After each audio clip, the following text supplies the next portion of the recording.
when I first wrote Tala, I hated it. What was What the was the inspiration, inspiration for that? behind the song? And deadline, sana ikaw naman came from a place of anger.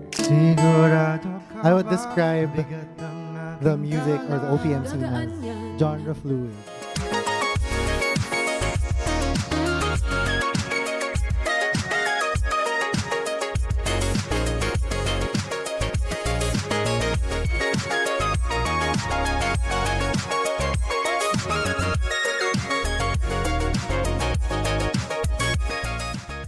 Hello, everyone, and welcome back. I am your host, Kayla Rivera. And I'm your other host, Justin Lim. And welcome back to Follow Follow Spot! Yes, Yeah! we're back here. Episode 2! Episode 2. Oh my gosh. gosh. After our first one, which was just so amazing, featuring the cast of Spring Awakening. Oh my god. And I know you had the chance to watch, I right? did, and it was amazing. And I got to watch the people that we actually interviewed today. That's Alex, and si amazing. Oh my gosh. Oo. So yeah, I'm sure you were a fanboy. I was like fanboying so crazy. hard. Yeah. So today we're going to be fangirling and fanboying over our guests as well. We are so honored to have them. We have the hit makers behind our favorite OPM hits. We have Kiko Salazar and we have Nika Del Rosario. But first, Justin, what do we have?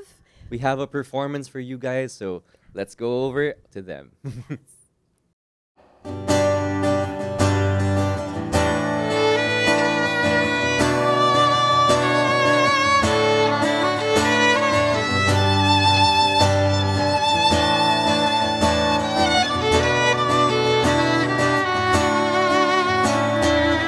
Siguro nga masyadong mabilis ang pagyanig ng puso para sa puso mo. Siguro nga ako ay makulit, ayaw makinig sa takbo ng isip. Hindi ko maipilit, tila ako'y nakalutang nasa langit, ngunit nalulunod sa iyong mga ngiti. At kung hanggang dito lang talaga tayo, hindi mababayaan ng daang pinakakapiling ka. Kung umabot tayo hanggang dulo, kapit lang ng mahigpit, aabutin natin ng mga la-la-la-la. Nung ningning ng mga talay, nakikita ko sa iyong mga mata.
bituin puso mo para sa puso ko.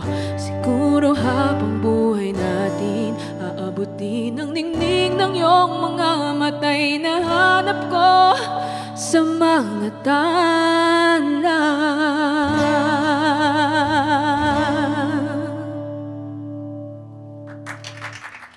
Eh. That was so good. Oh my gosh! Hello! So good to have you here, finally. Nika, yay! Hi. That was so amazing. I mean, we got to hear Tala live Oh my god. here. And it was so different from the Tala I know. Exactly. That's yes. so amazing. Amazing, amazing. Thank you. Thank you so much, Kiko. Thank you, hello. And thank you, Nika, as well. Welcome to the show. Thank you for Thank you having so us. much. So good to have Welcome. you here, honestly. Yes, we are honored. We are honored because we have so much to talk about. And I mean, you know, we're just going to pick up from the performance Yeah. of Nika. I mean, you know, performing Tala. And of course, it's a hit. Sarah Geronimo, it's an anthem, diba? So parang, how does it feel to have produced a hit like that? And throughout the process, as you were making it, was there ever a moment that you were like, this is going to be a hit? I just know it. Or like, how was the whole process like for you?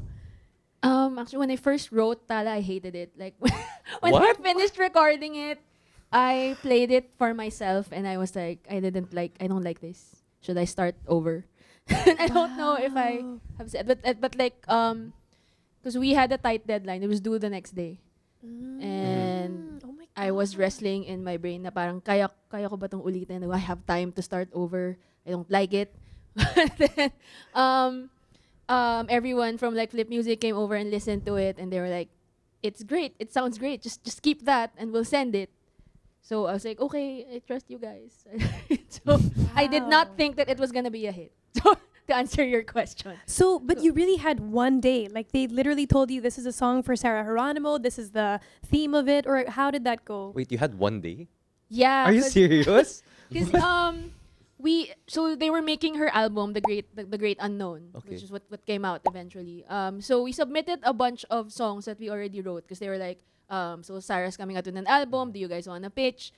It was a very busy time, so we were like, let's just submit a bunch of our like pre-written songs already and see if one of them would get in. And then none of them got in. So like we were like, okay, I guess we're not part of this album, but it's fine. Like next time na lang. But then I think like a couple of months later, so si Miss MG from Viva called me and she was like, we need one more song.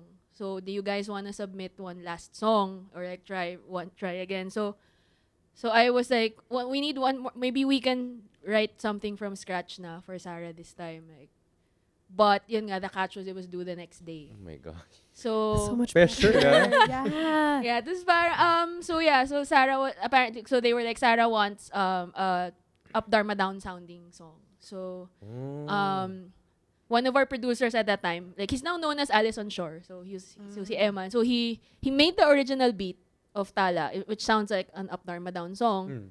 And so I wrote over it. So I locked myself in one of the studios and wrote over it, and then I overthought it and didn't like it. and it's like, no, we're sending it, it's great. And then so we submitted it, and then I think a couple of weeks later they were like, we like the song, we're gonna use it, but Sarah changed her mind. She wants a dance song instead because she wants a song that potentially can be a dance craze. So she kind of predicted her own thing. And she was right. Yeah. So I mean, is this like a recipe for you also, Kiko? Na parang if it's a song you hate, are you like, this could be the one? Or like, how does the process work for you naman? I think I also experienced that way na parang marami akong hindi gusto sa nasulat ko, pero eventually nagugustuhan ng artist. Kasi from the start ganun din ako I already parang yun ang kagad nagsusulat ako for other artists than myself. Tapos ganun din, tied up ko with the deadline. Even akin ka na lang, parang I couldn't even remember me writing it.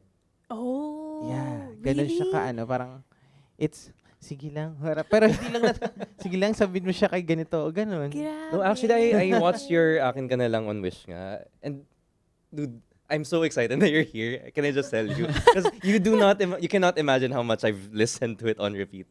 So, Oh, thank you. Nakadagdag siya sa so feeling ko dun sa 200 million, mga 10,000 ako yun. Thank you. So, Thank you. how does it feel though? Na parang, actually for both of you, and you've written songs for people that really exploded, no? So, how does that feel? Is there a sense of pride over that? Yeah. Siguro pareho kami ni Nika na laging unexpected kasi palagi yun eh. Mm-mm. So, and hindi mo rin siya na-predict. Mm-mm. And kapag nag-hit na siya ng ganun, parang medyo I have to pinch myself. Talaga? Lalo yung with Akin Ka Na Lang, medyo sobrang delayed yung appreciation ng public. Although, halos doon kami naging magkakilala ni Nika during Akin Ka Na Lang because we were both finalist of Himig Handog. Ah, yeah. Parehong na-launch. Ay, Nika, what was the song? Hindi wala yung Yeah. title. No? So 2014. So ganun. So yung nung nag-rise yung Akin Ka Na Lang was, I would say it's like 2018 pa. So Yes, matagal yung naging niya. Boiling point. Yeah. And so, I mean, Yes. you released it in 2014 and then 2018. So, syempre, your inspiration behind the song. What was What the was the inspiration for that? inspiration behind the song? And in 2014? Deadline, actually. Oh, the deadline. Yeah, deadlines are the strongest. Tala is driver also nga. had the same journey kasi nag-hit ang Tala Oo. ilang years after. 2016 siya lumabas. And then 2020 siya nag-hit. Oh, 4 years. And parang Medyo nagka-surge same din siya a few years ago sa queer community. Din. Yeah. So Sobrang parang ano. meron siyang, tas lately, like this year then lately, it's Yeah, been, oo.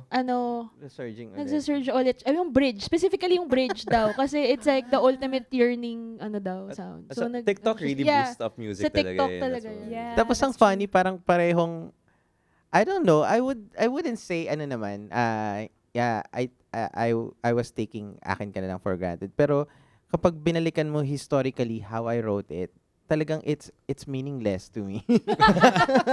It was meaningless kasi parang meron akong deadline for this Submission diva ng artist. entries. Yeah, not Ay, di ba? Ay, entries. di ba ba It was I wrote it for a different artist, mga 2012. So you before didn't mo siya choose it? enter. So you didn't know well, you knew pero Yeah, sa iba meron na pala siya siyang napunta. meron akong artist in Ah, mind oo. na nung time na yun, like 2011, 2012, ganun.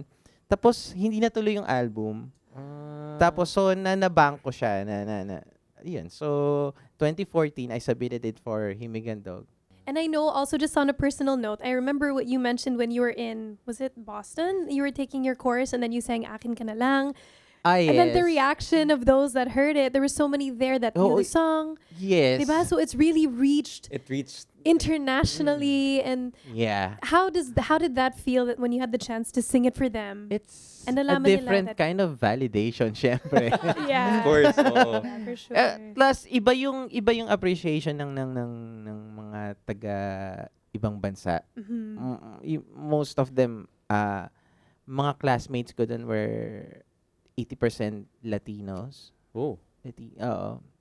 And yung iba appreciation nila, like in my mind parang when they asked us to perform a song and any song, parang naisip ko kagad na parang if I'm gonna sing a cover of any US artist, parang they would expect me to sound that way. Pero if I sing my own song in Tagalog and pero that's right, iba yung appreciation, parang yung first time kong perform siya, nag-standing ovation yung buong room. So, parang sulit yung pinamasahe ko sa US.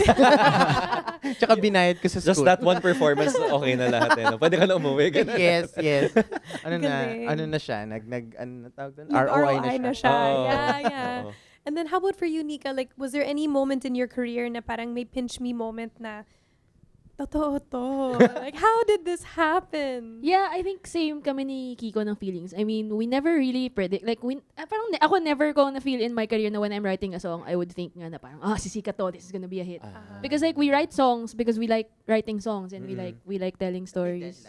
and my deadline. So wala nang time mag-isip na this is gonna be a hit. But yeah, I guess when Tala took off, it was also like a very slow burn that happened. And I mean, writing for artists like Sarah Geronimo and Beanie have always been the dream. Like when I started my career, yun naman talaga yung goal ko. It's like I want to be able to write for artists that are talented and popular, and I want to hear, people singing my songs. So But alam mo, it's the same kasi it's the same way na pag meron kaming mga nasulat na feeling namin magi-hit to. Gustong-gusto ko tong song na to and I feel like magi-hit siya. Pero the other way yung nangyayari. Parang yan, parang hindi parang konti lang yung nare-reach na tao and you wish it was the same. So parehong the more na nag-expect ka, the more parang medyo nakaka-disappoint. Is disappointing the term? Or medyo ganun. Parang medyo nasanay ako sa ganun. mag-expect ganun. So wala na. So eventually, natutunan mo na when you write, you write. Then You just let it deliver. go. Parang ganun. Yeah. Okay, I mean, both of you have won multiple AWIT awards, of course. We're in the presence of, as we mentioned in the introduction, so we are really in the presence of greatness. But if you could have one category that you could make up just for fun to recognize artists of that category, what category would that be if something comes to mind? And who would win it, actually? I'll throw that in as well. Sino yung nominees niyo? I hope AWIT Awards would have a category na like, I don't know, best producer or best arrangement. That makes sense. That's I mean, may best arrangement na, but like, kasi sa Grammys, di ba, may producer of the year, may songwriter of the year. So, parang, I think, lalo na producers don't get enough recognition. That's I think, true. lalo na in our industry. So. Yeah. O best attitude. Award. Yung walang attitude sa Kasi studio. ikaw yung kung mag- winner. Ano yun? Most congenial award? Oo. Miss Congenial. Pero diba, parang gusto kong malaman ng tao na parang meron kami mga artists na nakakatrabaho na sobrang napapadali pa lalo yung trabaho. for us. Yeah. Tsaka like super down to earth. Yes. Nakakalimutan mong sikat Sana may silang ganun, tao. ano? Parang, tsaka Awit most awards, alam punctual. nila. Best in conduct. I just gotta ask, what made you not like writing the songs? Because I'm hearing from both of you, like, I understand the deadline part, but after where you're like, okay, I don't like this. What was it? The lyrics or is it just the? I mean, honestly, I think as writers, I don't know, para sa akin, sometimes you just get into this mindset where nagpapanik ka na and there's a deadline. It's like, parang nothing's good enough and you hate everything. Parang ganun. Because like, looking back, it's like, okay naman pala siya. But like, and sometimes I do like, lalo na if it's like really late and I have no sleep and I haven't eaten and then I finish this song. And then I would play it back and I'd be like, I hate it, it's so bad. And then I would go to sleep or eat and then I would play it again. Tapos parang, okay naman pala. So, like, You're just too hard on yourself. yeah, moment because like, I think talaga. in the case of Tala specifically, we were it was a lot of pressure. Like, a lot of songs were rejected na before that. And I was just, honestly, I was overthinking it. And I didn't like my lyrics and stuff. So, it's like, yeah, parang it's a mindset thing. It's at the moment more than anything. Yeah. Yeah. What she said. Hindi, kasi I was thinking, probably, hindi mo siya hate, but hindi mo siya na-enjoy. Kasi when you write something na na-enjoy mo, makikita, I don't know if we are the same, but ako, naka-on repeat sa akin every day for the next like 3 days. Naka-on repeat sa Same, akin yung same. song na yon. So, nauumay But if I ka. don't like it, parang iwasan ko You siyang don't want i-replay, to parang do it. ganun. Yeah, May mga yeah, songs yeah. kami na after production, after the release, okay, thank you. So we're moving on to the next project na kagad. But there are really songs na na-enjoy mo and nilalagay mo siya sa sarili mong playlist. And that's how you think, that's how I see kung bakit favorite yung isang nagawa ko and how I hate Parang them. yung process mo, mas happy yung mindset mo. Oo, tapos wala kang gustong baguhin, wala kang pinagsisisihan. Sana Sabi ko, na lang. bakit sinabing word na yun? Cringe masyado yung word. Or kaya may mga words na, sana nahanapan ko to ng mas madulas na, yun ang term namin, mas smooth na ano. Kasi may mga words na, hindi nag-work yung ganitong word kasi, ano siya, parang magaspang siya sa Yeah. tenga. It's very rough. Pero dahil because of deadline, parang nung time na yun, hindi ka na makaisip ng other phrase or other words. Yeah, just put it there. May ganun ako sa Rosas. Sobrang hate ko na ginamit ko yung word na nasyon. Kasi hindi naman siya thing. Hindi siya.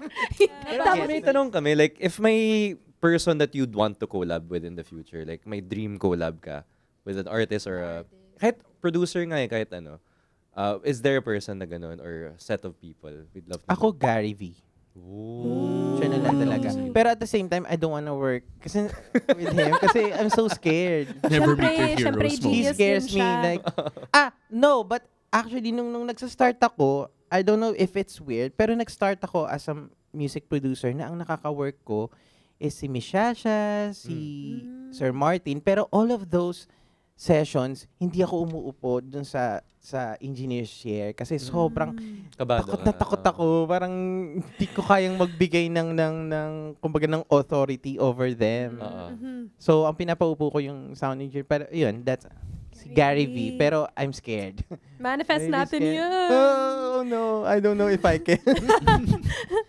How about you, Nika? Ako isa na lang din yung nasa bucket list ko. KZ Tandingan. Oh, yes. Wala lang. Sobrang idol ko siya even before. True. Parang... Do you wanna write for her? Oo Tara, let's naman. write for her. Sige. Nag-usap na. Ito na Actually, naman. lahat ng tao na sinasabi. Actually, collab with each other, no? You can... KZ. Hello po. Hindi ko KZ, sure kung kilala niya ako eh. I'll submit a demo tomorrow. Tapos ayaw din natin yun. One day lang. Hala. Deadline tonight. Sige, thank you guys. Uwi ka na ba? Umalis na. I'm busy. I have to do my assignment. But I mean, speaking of these dream collaborations, we actually have a collaboration that we're going to be watching here, and it's also, a nominated show. Congratulations, Nika! And we're so lucky because we get to see a live performance here at Follow Spot. So everyone, let's give it up for Nika Del Rosario and Matthew Chan. Yay!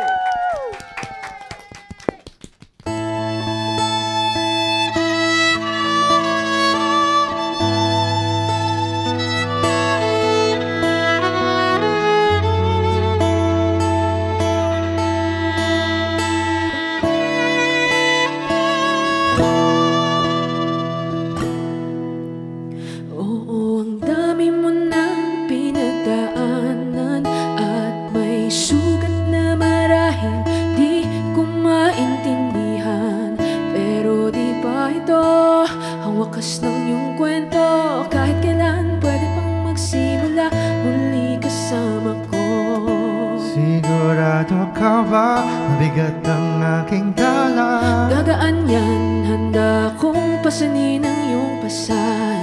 Mahirap ang yumakap sa tulad kong sugatan. Huwag kang mag-alala, sa bisig ko'y magpahinga. Hindi pa tapos ang ating kwento, pwede pang magsimula muli.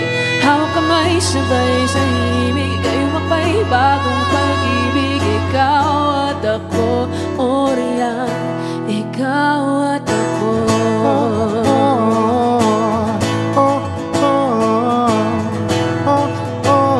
Bagong pag-ibig, ikaw at ako.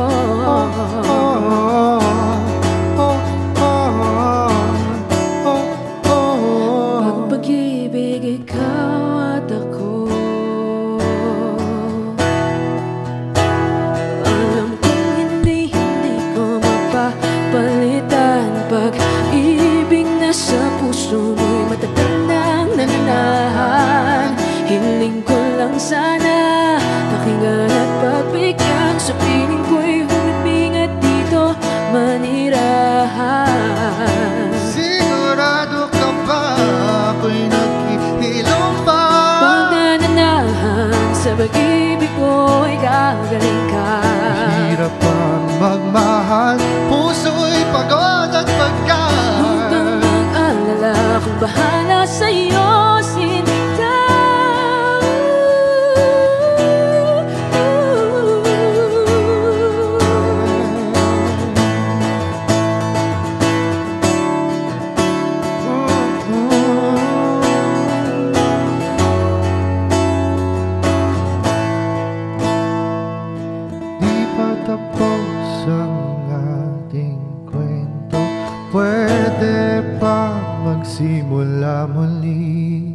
Hawak kamay, sabay sa himig, ika'y makbay, bagong pag-ibig, ikaw at ako.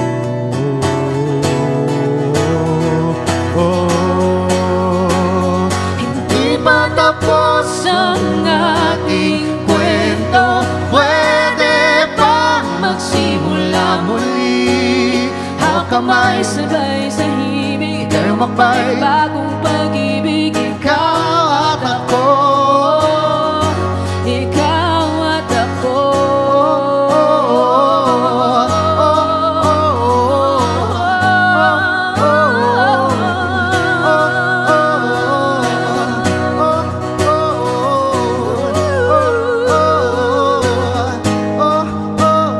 Bagong pag-ibig, ikaw at ako.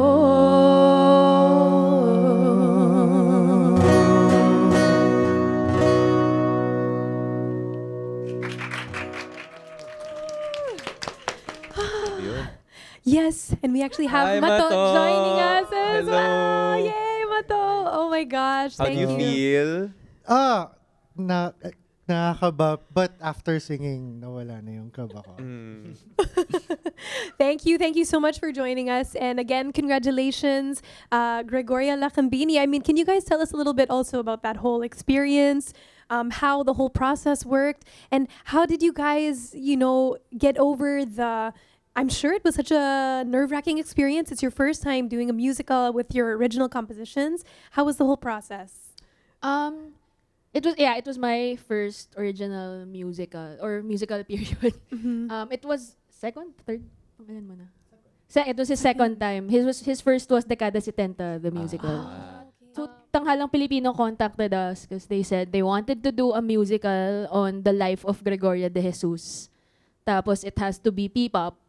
So they called me and I was like, we wanna get you Sana and Matthew Chang. Parang, are you game for that? So I go, yeah, I'd be game. Like, yes, because like I've been wanting to write a musical talaga. Like that's my new dream after. So si Marco of TP explained it to me, and then when he hung up, I called him and said, as in right after I called him, sabi ko, tatawag sa'yo si Marco, umuo ka. Meron siyang i-invite. Tapos sabi niya, okay, pero ano yun? Because we've collabed before and we worked closely together before. So, yeah, I had so much fun. Like, we wrote the musical together for like mga 3 months, I think. Yeah. Parang 3 months. So, in a span of 3 months, we wrote the songs of the musical. Nag-start lang kaming kabahan nung Tech Week na. And mag-open na soon. And like, I'm a very nervous person in general. So, I remember parang we were nauseated right before opening night. But I loved working in Gregoria Lacambini. It was such a wonderful experience. It's a musical about a powerful women, and most of the artistic team are like women and queer men. So, Bakit may special? kasi parang siya and like basta Girls and the Gays tong musical. Girls na and to. Gays, So, Girls and Gays. Oo. Yup. Yup. Pero experience. Matthew, can I call you Mato? Okay. Sure. Okay. Mato, for those who may not know what you've been doing na in the past, like, can you introduce yourself a little bit? Oh, hi. Uh-oh. I'm Matthew Chang. I'm also a singer-songwriter and a musical director. And I was a theater actor before I dabbled into writing original songs for musicals. And the first musical I wrote was Dekada 70. That was back in 2017. 2017, Wow. yeah. Tagal na pala. Pre-pandemic. And then that's where I met Nika's partner, Joss. Because Joss was in Dekada 70. okay. Tapos we saw each other at a friend's birthday. Yun. Oh, tas hi. So, puro ganun lang yung interaction namin before. Pero during the pandemic, we collaborated with, that was our first collaboration. Sobrang fun nun kasi we met each other for a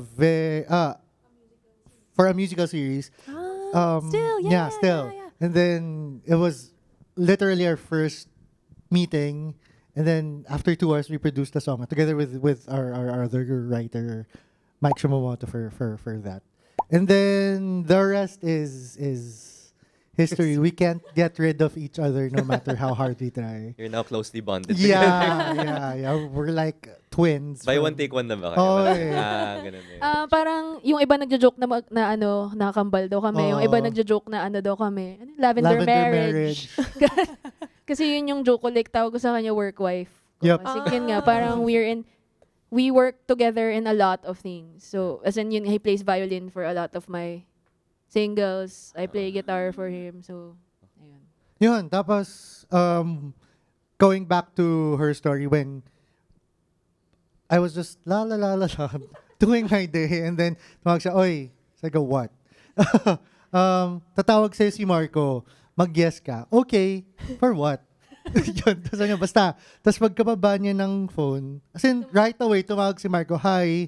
Tapos sabi niya, yes. Pero hindi ko alam kung ba't ako nag-yes. Sabi ni Nika mag-yes daw ako. Sabi Madali niya, siyang yayain to nag-usap na kayo, ganyan. So, yun. Tapos nung sinabi na niya, no, you're doing a musical, a P-pop musical with Nika. Sabi ko, yay! Finally! Ay, kasi matagal na niyang dream talaga magsulat ng musical. Tapos ako, it's nice to produce and write another musical, especially with Nika, whom I'm very comfortable working in, and I know, and who knows my quirks. Yeah. So, parang pag nagtatrabaho kami, it's such a weird Parang half process. work, half naglalaro lang. Or bibili ng blind box para Yeah, sumaya, and then kasi- yun yung magiging inspiration to Kasi write. sobrang different talaga if you're writing for a musical. Yeah. Like, sobrang different experience. Ikaw ba, Kiko, would you consider writing for a musical next time? Definitely, yes. Yeah, the last time I talked with Stages, actually, yun yung sila yung nagsuggest na, why don't you write your own musical about your music and all. Pero sabi ko, if I'm gonna write a musical, gusto ko all new songs talaga. Yeah. oo. Parang, kasi di ba the past Hirap years, dun. parang nauso yung songwriter, tas gagawan lang, parang si Sir Jonathan. Yeah. Pero with Sir Jonathan, malaki kasi yung yung hit list niya. So sabi ko, and at the same time, sabi ko, parang ayoko na pilitin natin na pagkasyahin sa story yung existing songs ko. So, I'd rather, pero yes, nasa bucket list ko siya. Galing. Alam na. Yes, Tomorrow I want dapat to. meron na. But I mean also, is there kind of like a theme or a genre? I want a horror. Or Oh. I want a horror thriller vibe. Cool. The Grudge, the music. Chucky the So, kakanta ka habang nakabak. Feng Shui the, Saka Feng Shui Walking the Dead, the musical. Feng Shui the musical. Ayan. Totoo, parang inaano lang ako, parang curious na ako paano niyo gagawin yung a bit of jumps. Although I don't think it's possible on stage, the jump scares and all. But I'm just curious, parang sana Yeah, horror thriller, psycho thriller thing. Yeah. Cool. What's your favorite musical? So, girl, I'll ask all of you, what is your favorite musical? If you had to choose If one. you had to choose one lang. Yeah. Miss Saigon. Miss Yeah, Saigon. the classics. Yeah. Yes. Ako Once. Oh. I love Once. Mine is talaga, Legally Blonde. Oh, fun. Yes, it's just fun. Yeah. Yun. Tapos it's not pretending to be something that it's not. Yeah. That's why I really enjoy Legally Blonde. Nag-musical director siya for Legally Blonde last year. For Ateneo Blue Sa Ateneo, Repertoire. That's ikaw yun! right. Hindi, sa Ateneo kasi ako. Okay, we are going to take it back because we do also have another performance. So, everyone, if we can give it up for the one and only Kiko Salazar, as well as Chi Aguilar.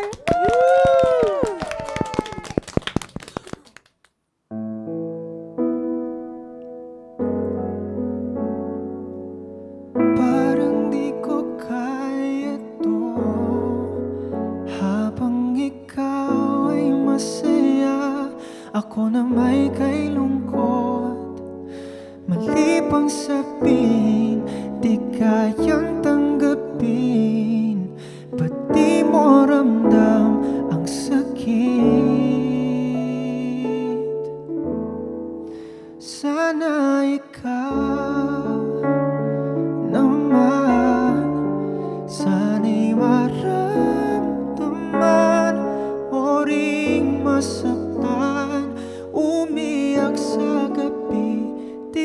Tiisin ang hapdi at danasin mo rin mga bigat di sana ikaw naman. Sana'y iwanan ka niyan sa iba magmahal tulad din ng ginawa mo sa'kin. Sana ikaw naman. Parang di na tama to. Paglimot mo ay kay bilis. Paano mo ko natitiis? Mali pang sabihin, di kayang tanggapin. Ba't di mo ramdam ang sakit? Sana ikaw naman. Sana'y maramdaman o ring masaktan. Umiyak sa gabi, tiisin ang hapdi at danasin mo rin mga bigat di sana ikaw naman. Sana'y iwanan ka niyan sa iba magmahal tulad din ng ginawa mo sa'kin.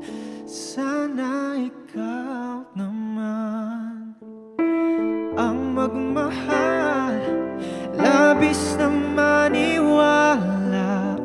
Unawain mo kahit saglit na kung ikaw ay ako, masasabi mo rin naman ito. Sana ikaw naman. Sana'y maramdaman mo ring masaktan. Umiyak sa gabi, tiisin ang hapdi at danasin mo rin mga bigat di sana ikaw naman. Sana'y iwanan ka niya sa iba magmahal tulad din ng ginawa mo sa'kin. Sana ikaw naman.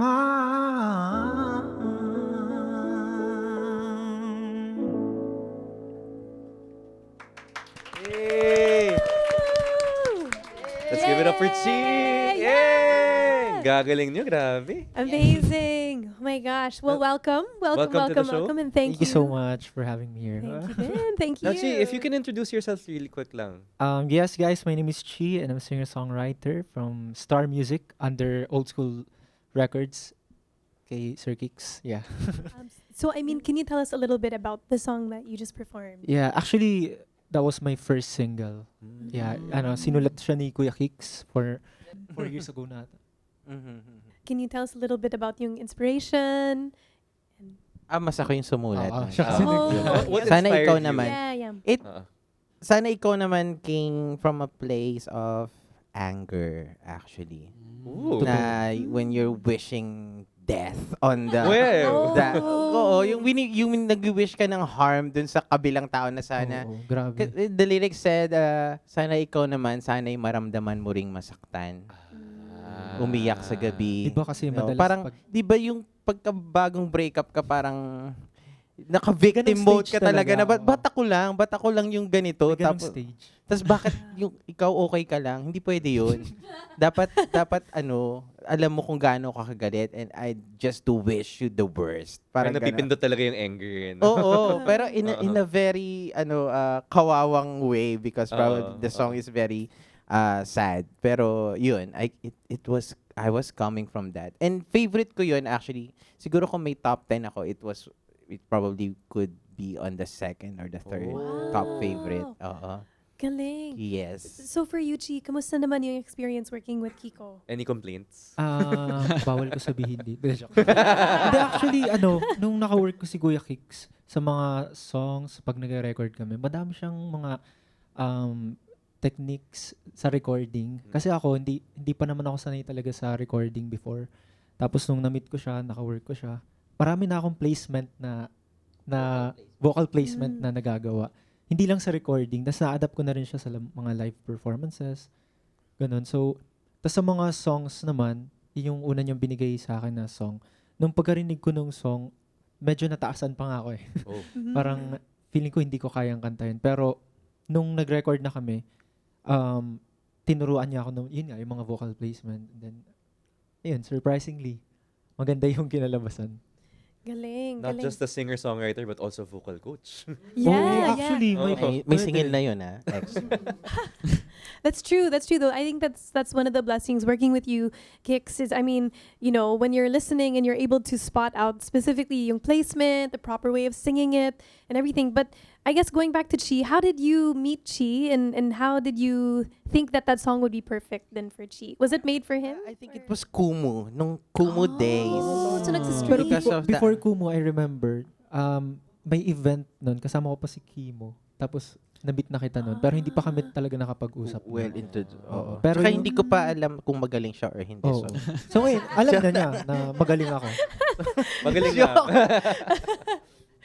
so ayun, nanagalingan naman ako. So, I think that after the pandemic, nung start na ulit mag-open, so yun, I wanted to work with him and feeling ko kasi marami pang pwede siyang gawin with his voice.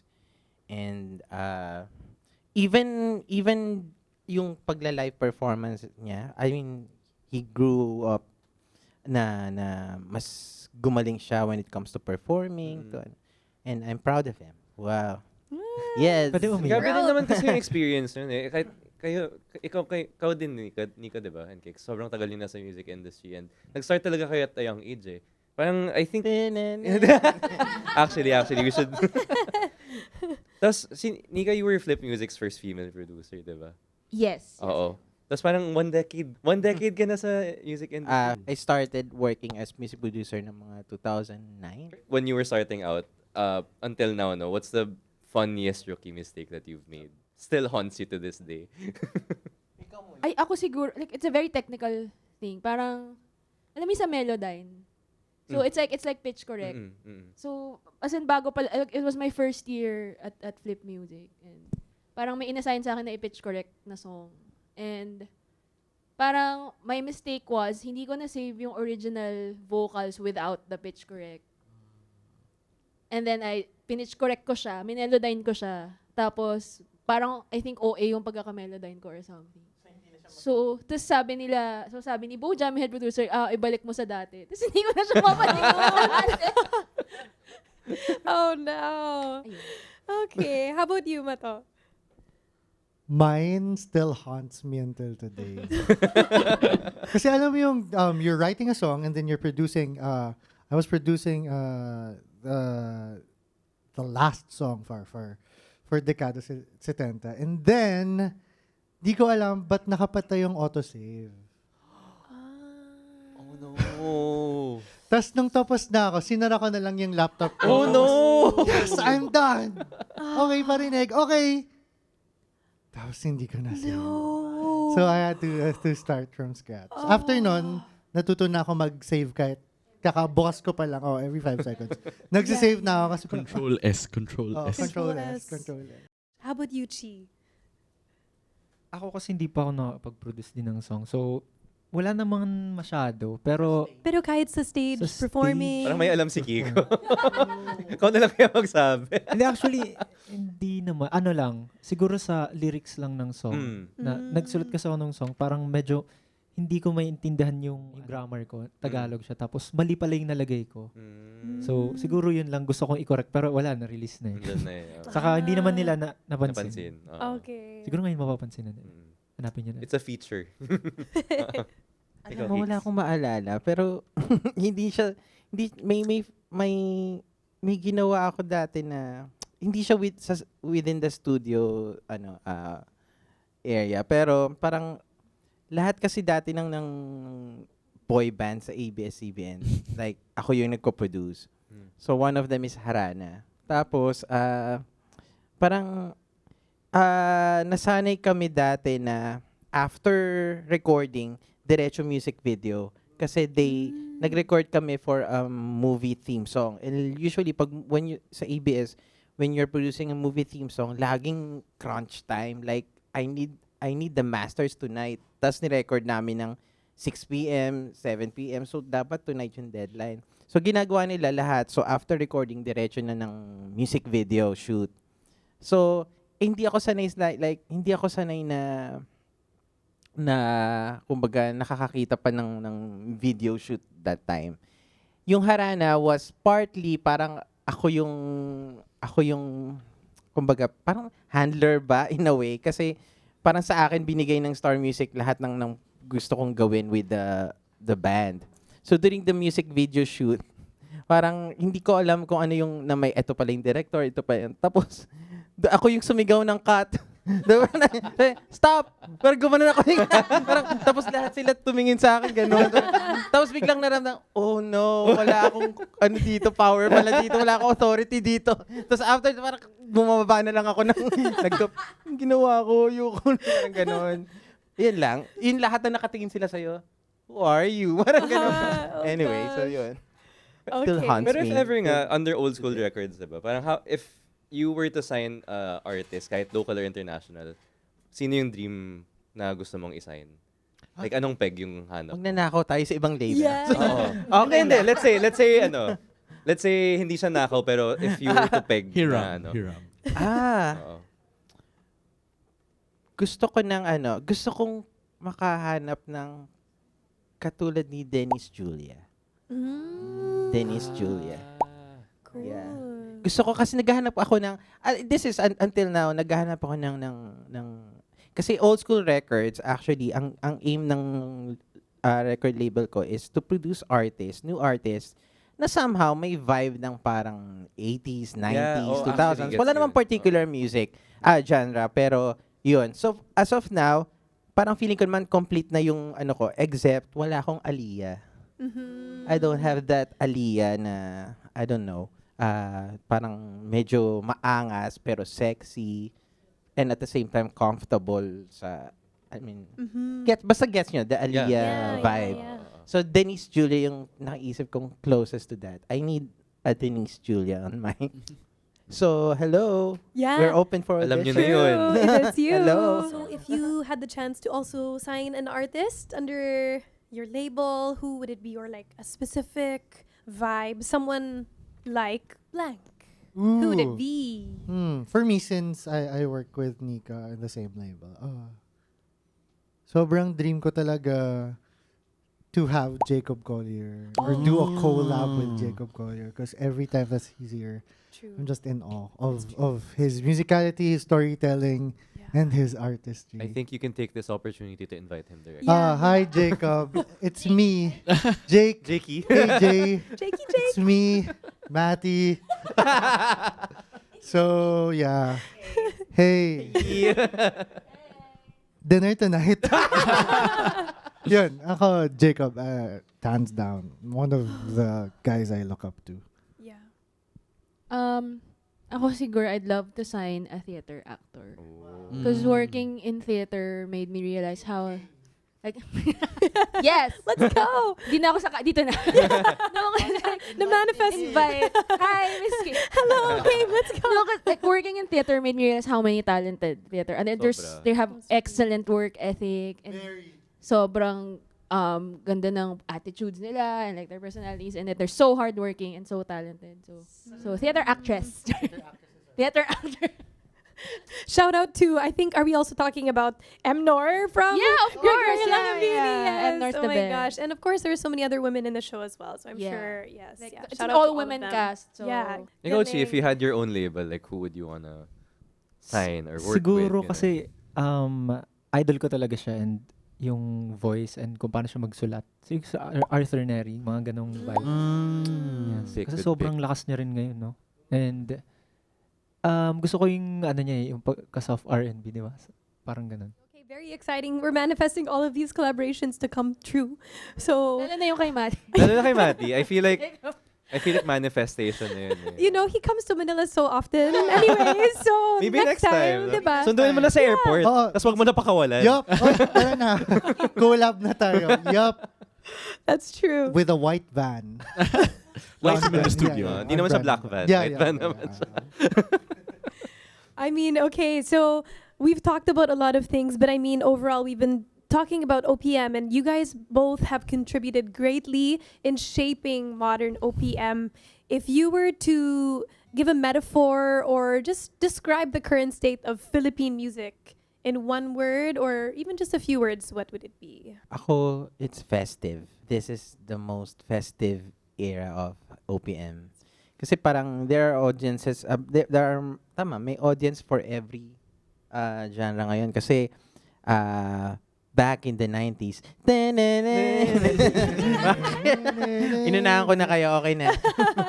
Back in the 90s, kasi dati, parang kailangan nakabox kayo. Like, kailangan, if pop ka, if you're a rock star, ganun. Ngayon, parang ang daling mag-crossover from one genre to another kasi may market na nag-appreciate for each kind of music ngayon. Even theater, tapos even yung malalalalim na jazz, ang dami ng audience for that ngayon.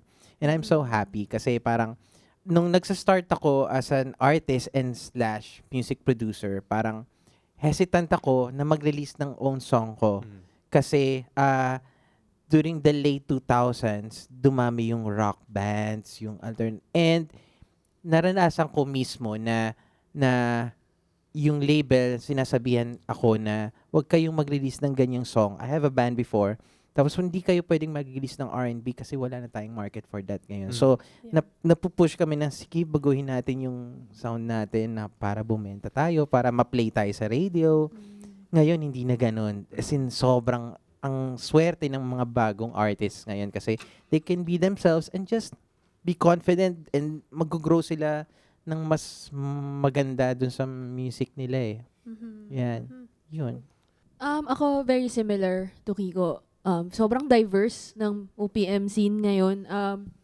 No, I started my career mga 2012. Tapos, I think nung time na yun, parang one genre at a time lang yung nagta-thrive. Like, there was a time na it was hip-hop, nung flip-top days, there was a time where it was just EDM. Like, everything was EDM. There was a time where everything was pop. But now, parang, yun, sabi nga niyo, there's something for everyone. Like, lahat nagta-thrive. Like, yung mga bands, singer-songwriters, hip-hop is still there. P-pop is like, super on the Yeah, rise. sobra. Like, ang last ng Intense. P-pop ngayon, like, yun nga, jazz, even the niche genres talaga, merong nakaka-appreciate. So, I agree na swerte yung mga nagsistart ngayon because there's so much to choose from and like all the genres are laid out for you to hindi ka masasabihin na wag yan kasi hindi yan uso. Kasi right now everything is uso. Yeah, true. Tapos being different now is the new, di ba? Yeah, parang mas unique ka or mas weird ka, mas weird. To describe, siguro funny yung description because I always use this back when I was doing indie gigs. I would describe the music or the OPM scene as genre fluid. Wait, ko dun, no? Right? Kasi, when I started, galing, no? It's genre fluid. Because, when I started 2013, parang, I was part of this label. Tapos parang this label, oh, you have to be this, you have to present yourself as this. Oh, you have to conform to a certain Oh my God, standard. yeah. Ibang-iba na yun. Tapos, yun pa yung time na wala pang Spotify, no? May Root pa nun.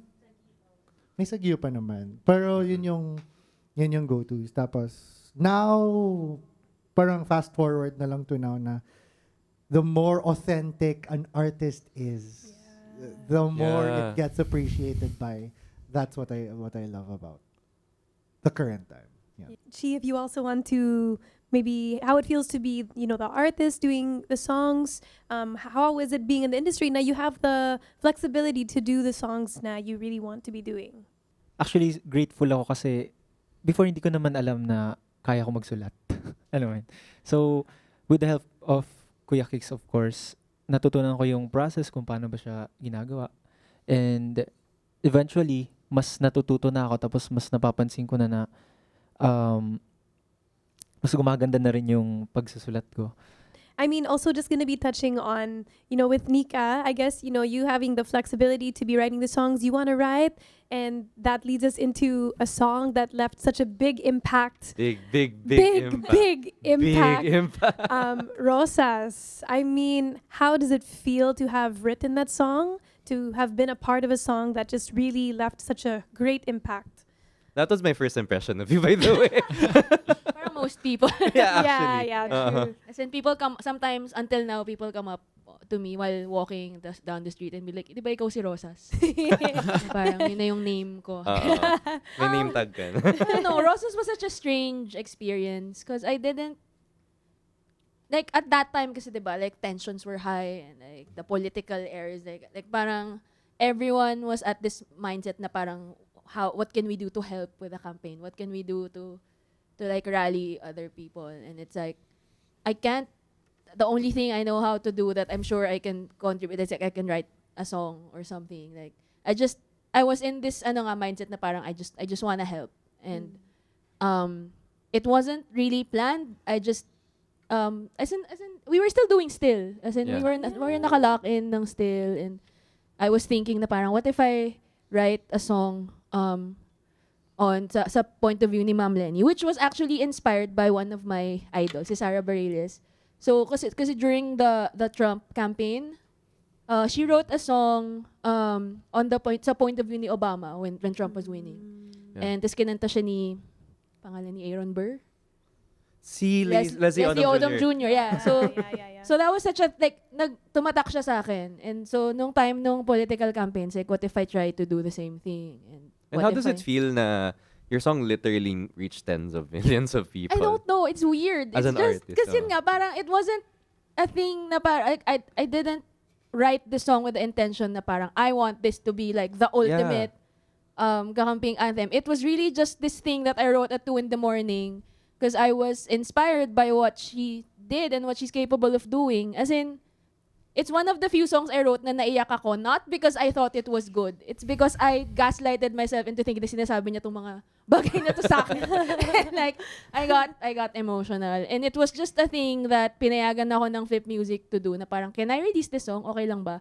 And I got my friends to help, like Mati and Gab Pangilinan, and they were all just so game, and it was just this thing that we all came together to do, and I'm always so grateful that they believed in the song enough to help me. And yeah, it's like, I don't know, parang hindi ko pa rin siya na-absorb, like like the experience of it. So. Ikaw, Kicks, 200 million streams of Akin Ka Na Lang.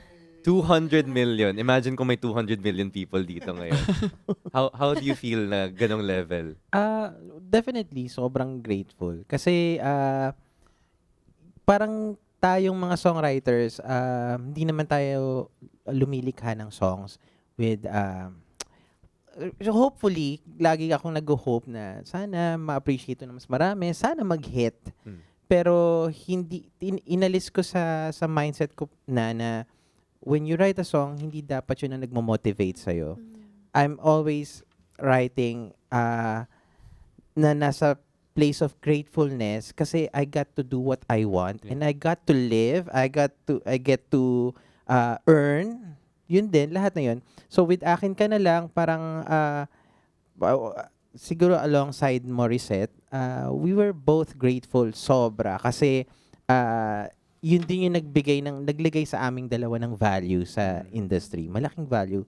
And until now, diba, parang nakakakilabot pa rin whenever you see yung mga, kumbaga, parang ginagawa siyang vocal challenge sa mga kahit saang contest. Diba, even now, and recently, di ba, nung kinanta ni Tori Kelly, parang, wala, sobrang, Oh my God. di ba? So, wala, I always grateful for that. And, hindi na siguro maaalis sa aming dalawa ni Mori na ito yung bond naming dalawa. Na Grabe. walang makakakuha. Parang, Naging this is core memory ours. na siya for you. Yes, of Oo. course.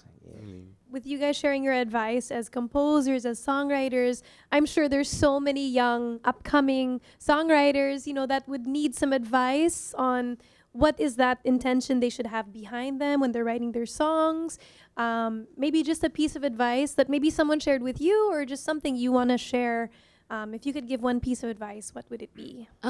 Siguro never stop learning. Like, you can't reach a point where you think na parang, I've learned everything, I am good enough, because you're always going to be able to learn something from someone, and it's always it's always a good idea to collaborate.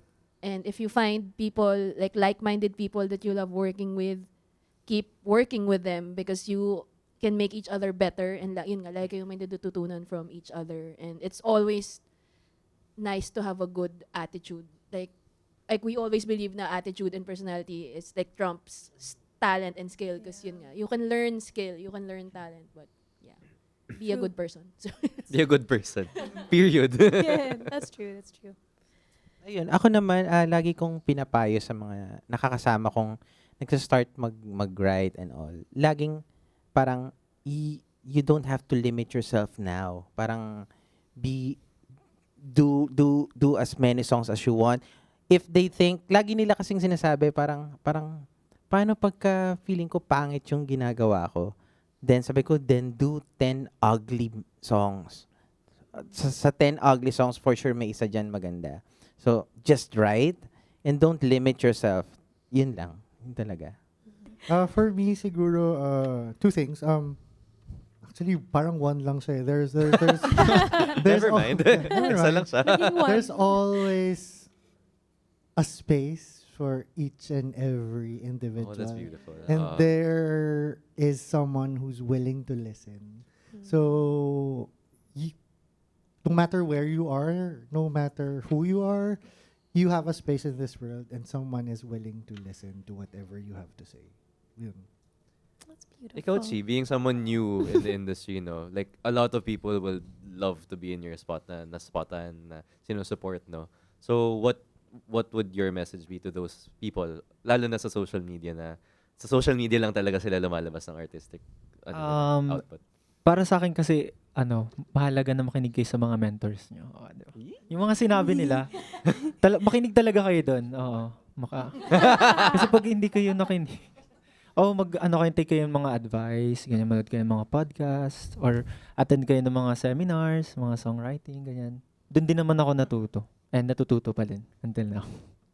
So much advice. Thank you so much for sharing all of the advice. And thank you so much for being on our second episode of Follow Spot. We are so honored. Thank you. Thank you so much for being here and taking the time. Yes, thank you. I know we mentioned earlier, but we're going to add to the 200 million streams because we actually have Kiko Salazar going to be doing it live here on Follow Spot. So everyone, let's give it up for Kiko Salazar.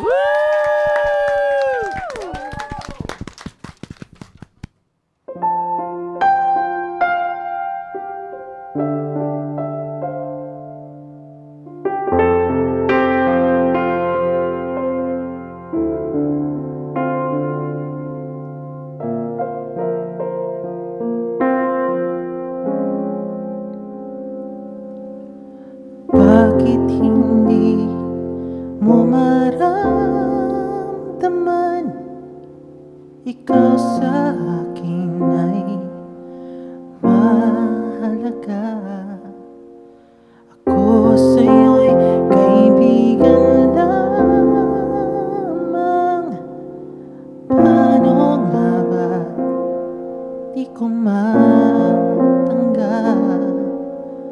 At ako pa may iibigin pa ang dinarasan, makikiusap na lang.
ka na lang ang dinarasal sa araw-araw. Akin ka na lang, akin ka na lang, at maghintay hanggang akin ka na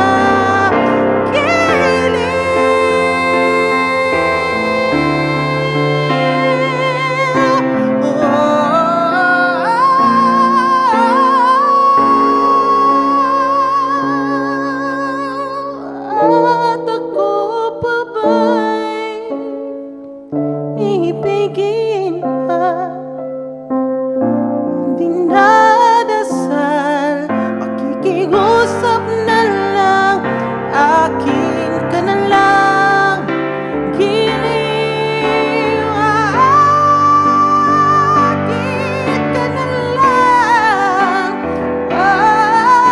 ang dinadasal sa araw-araw,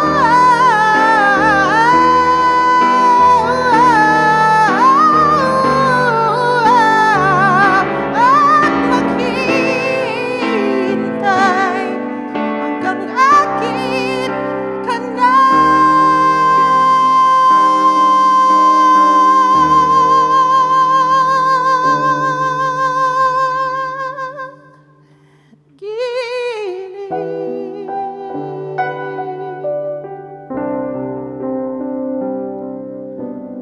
Bakit hindi mo